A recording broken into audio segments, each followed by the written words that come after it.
Once upon a time, at the edge of a forest so deep, it swallowed sound, there stood a crooked little cottage, with smoke curling from its chimney, and sorrow hanging in the air. Inside lived a woodcutter, gaunt from work, and his two children, Hansel, sharp-eyed and protective, and Gretel, clever as moonlight but quiet as a mouse.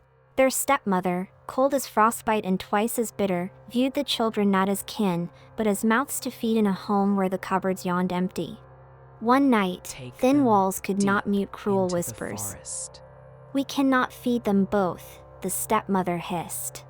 "Take them deep into the forest. Let the wolves decide." Hansel, lying awake, stared at the cracked ceiling. He said nothing, but his fingers closed around the idea of a plan. At dawn, while the world still held its breath, Hansel slipped outside and filled his pockets with smooth, moon-colored stones. And so, when they were led into the woods under the false promise of berry picking, he trailed the pebbles behind like breadcrumbs of hope. Night fell, and the children's fire turned to ash. The forest groaned. But the moonlight kissed the white stones, and Hansel and Gretel walked home as if on a silver path. The stepmother's face curdled with rage when they returned. "One more time," she hissed to their father. "Farther." This time, the door was locked. Hansel had no stones, only crusts of bread. As they were led into the woods again, he dropped crumbs, but the forest was hungry too, birds swept them away without a trace. They wandered until the trees began to whisper stories of things not meant for day.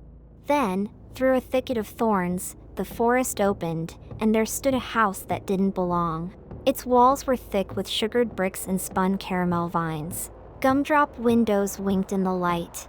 The chimney puffed out the scent of cinnamon and secrets.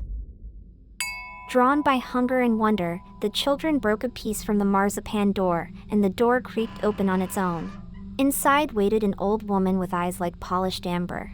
Her voice was sweetened with sugar, but her smile never reached her eyes. They ate, they slept, they dreamt uneasy dreams. But when Hansel awoke, it was in a cage. "Fatten him up," the witch cackled. "He's the main course." Gretel, forced to cook, kept her wits sharper than any kitchen knife. She saw the way the witch counted bones, the glee in her laugh when Hansel's cheeks grew rounder. But Gretel played the fool. The witch might have magic, but Gretel had something sharper: love. When the witch ordered her to check the oven heat, Gretel leaned in, then turned quickly.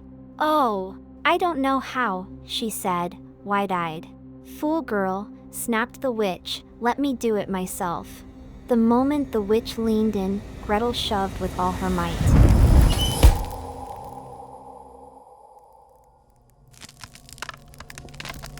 Then the candy walls began to crack. Beneath the floor, hidden like secrets, lay gold coins and jewels, payment, perhaps, for the others who had never escaped. Hansel was freed. They filled their pockets and walked, guided by the forest's strange kindness, until the edge of trees turned to farmland and birds began to sing again. At home, the father wept with relief. The stepmother was gone, vanished like smoke at dawn. Some say she lost her way in the very woods she sent the children into. Hansel and Gretel never forgot the forest, or the fire, or how bravery sometimes hides in the quietest voices.